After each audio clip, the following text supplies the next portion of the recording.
Eric sat in his favorite chair, staring out the window at the street below. The soft hum of traffic mixed with the gentle ticking of the clock on the wall.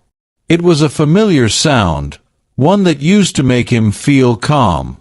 But tonight, nothing could calm the storm in his mind.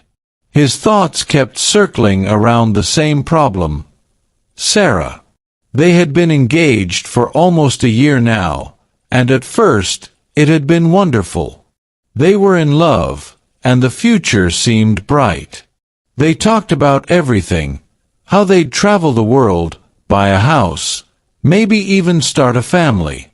Eric had been so sure that Sarah was the one he wanted to spend the rest of his life with. But lately, things have changed. The arguments had started small but were becoming more frequent, especially about money. Eric worked hard as an architect, saving what he could for their future, but Sarah didn't seem to think about saving at all. She loved to shop, loved the feeling of having new things, shoes, clothes, bags, and whatever else caught her eye. At first, Eric didn't mind. He wanted her to be happy, and he liked spoiling her when he could. But as the months passed, Sarah's spending seemed to grow out of control. It wasn't just small things here and there. It was big purchases, designer clothes, expensive dinners, and last-minute trips to fancy resorts. He had tried talking to her about it. He had explained that they couldn't keep spending like this, that they needed to start thinking about their future. But Sarah always laughed it off. "Eric, you're such a worrier," she would say, brushing off his concerns with a wave of her hand. "We're fine. We have enough money, and we'll figure it out later." But Eric couldn't just ignore the problem. Every month, the bills piled up higher and higher. He had even started hiding some of the credit card statements, afraid that one day they'd spiral into debt and wouldn't be able to climb out. The last argument they had was the worst one yet. Earlier that evening, Sarah had come home with a brand-new handbag, one that Eric knew had cost a small fortune. He tried to keep his voice calm as he asked her, "Sarah, do we really need another bag? We just talked about cutting back." Sarah looked at him with a frown. "Eric, it's just a bag. Why are you making such a big deal out of it?" "We've been over this," Eric replied, frustration creeping into his voice. "We can't keep spending like this. What about saving for a house? What about the wedding? We can't plan for our future if we're drowning in bills." Sarah crossed her arms and sighed, clearly tired of the conversation. "Why do you have to worry about money all the time? We're doing fine. You're acting like we're going broke." "That's not the point, Sarah," Eric said, running a hand through his hair. He was trying so hard to stay calm, but it was difficult when she refused to listen. "We need to think about the long term. You can't just keep buying things without a plan. We have to be responsible." She rolled her eyes, tossing her bag onto the couch. "Eric, you're being dramatic. We're not living in the 1950s anymore. People live differently now." Eric clenched his jaw, feeling the anger rise inside him. It wasn't just about the bag, it was about everything. He felt like they were on two different paths, and the more they argued, the more distant they became. How could they build a life together if they couldn't even agree on how to live day to day? "I'm not trying to control you, Sarah," Eric said, his voice softening. "I'm just trying to make sure we have a future. I love you, and I want us to be okay." Sarah stared at him for a moment, her face softening, but only for a second. Then she shook her head. "You need to relax, Eric. Life is too short to worry so much about money. I'm going out. I'll see you later." And just like that, she grabbed her keys and walked out the door, leaving Eric standing alone in their apartment.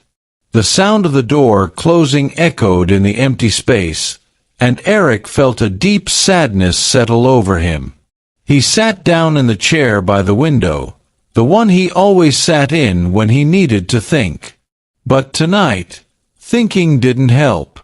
No matter how many times he tried to work through the problem, he couldn't see a solution. Why couldn't Sarah see what he saw? Why didn't she understand how important it was to plan for their future? Eric wasn't trying to stop her from enjoying life. He just wanted them to be smart about it. He wanted them to have something solid to stand on, a life they could build together, not just one filled with things. His phone buzzed on the table. He didn't need to check it to know it was Sarah, probably telling him she'd be home late, like she always did after they argued. He ignored it, his eyes drifting back to the window. The street below was quiet, the lights casting long shadows on the pavement. Usually, the view helped calm him, but not tonight. Tonight, all he could think about was how lost he felt. He needed space. He needed to get away, even if just for a little while. He didn't know where he would go, but he knew he couldn't sit in this apartment any longer, drowning in his thoughts. Eric stood up and grabbed his jacket, shoving his phone into his pocket without checking the messages. He grabbed a small bag and tossed in some clothes, not thinking too much about it. He wasn't sure how long he'd be gone, but he didn't plan to be out too long. He just needed to clear his head.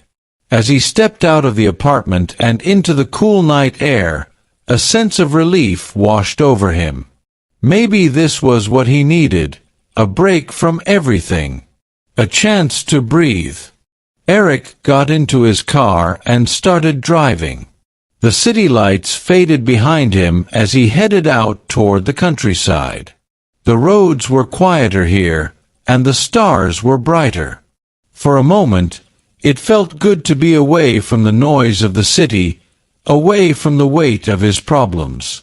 But even as he drove, his thoughts kept returning to Sarah. How had they gotten here? How had the love they once shared turned into this constant tension? He remembered when they first met, how carefree and fun she had been. He had fallen in love with her laughter, her energy. But now, all they seemed to do was argue. As the road stretched on, Eric's mind wandered further. Maybe they just needed time. Maybe things would get better once the wedding was over, once they settled into married life. Or maybe, his thoughts paused, darkening. Maybe they weren't right for each other anymore. Before he could dwell too long on that painful thought, the road took a sharp turn. Eric wasn't paying attention, lost in his thoughts, and by the time he noticed the curve, it was too late. The tires screeched as he tried to turn, but the car skidded on the gravel. His heart raced, panic rising in his chest. Everything happened too fast. The car spun out of control, crashing into a tree with a sickening thud. And then, there was only darkness. Eric drifted in and out of consciousness. He wasn't sure where he was or how much time had passed. His body felt heavy, almost numb, and there was a deep ringing in his ears. Somewhere in the distance, he thought he heard voices, muffled and unclear, like they were underwater. The world around him was a blur of light and darkness. His mind struggled to piece together what had happened, but everything felt jumbled, like pieces of a puzzle that wouldn't fit. Suddenly, there was a rush of memories, a flash of headlights, the sharp turn, the car spinning out of control. And then the crash. His chest tightened at the thought. The crash. Was he still in the car? Was he hurt? Eric tried to move, but his body wouldn't respond. His limbs felt like they were made of lead, and when he tried to open his eyes, they refused. Panic set in. What was going on? Why couldn't he move? Why couldn't he wake up? The voices grew louder, more distinct now, but still unclear. He caught bits and pieces of words. Accident. Critical. Need a stretcher. Through the fog, he realized someone was talking about him. He wasn't in the car anymore. He was being helped. That thought should have brought him comfort, but all Eric could feel was fear. Fear of the unknown. Fear of what had happened to him. Then, as quickly as the panic came, everything faded again, slipping away like a dream he couldn't hold on to. The voices disappeared, and Eric's mind went dark. The next time Eric woke up, he felt different. His mind was still foggy, but this time he was aware of where he was. The sound of beeping machines filled the room, and the air smelled of antiseptic. Slowly, he opened his eyes, blinking against the bright hospital lights. He tried to sit up, but a sharp pain shot through his leg and side, forcing him to stop. He groaned, his voice rough and unfamiliar. It hurts to even breathe. You're awake. The voice was soft, calm, and it came from beside him. Eric turned his head, wincing at the effort, and saw a young nurse standing by his bed. She was holding a clipboard, her expression kind but professional. "Don't try to move too much," she said gently, stepping closer to his bedside. "You were in a car accident. You've been out for a couple of days. But you're in stable condition now." Eric blinked, trying to make sense of her words. "A couple of days," he croaked, his voice barely above a whisper. The nurse nodded. "Yes. You had surgery on your leg, and you've been unconscious since then. But the doctor says you're going to be okay. It's going to take some time to recover, though." Eric tried to process what she was saying, but it all felt too surreal. The accident, the hospital, the surgery, it was like something out of a nightmare. He tried to sit up again, but the pain stopped him. The nurse was quick to place a gentle hand on his shoulder, keeping him from moving too much. "Easy," she said softly. "You don't want to hurt yourself more. Just rest for now." Eric let out a shaky breath, sinking back into the bed. His whole body ached, and his head throbbed with a dull pain. But the worst part was the helplessness. He didn't know what to do, how to feel, or even what to think. I'm Eric," he muttered, his voice hoarse. The nurse smiled gently. "I know. I'm Lily. I've been looking after you since you were brought in." "Lily," Eric repeated, the name settling in his mind like a small anchor in the storm of confusion. How bad is it?" Lily hesitated for a moment, her eyes scanning his face. She seemed to weigh her words carefully before answering. "Your injuries are serious, but you're going to recover. Your leg was broken badly, and you have some bruised ribs. But the doctors are confident that, with time, you'll be back on your feet."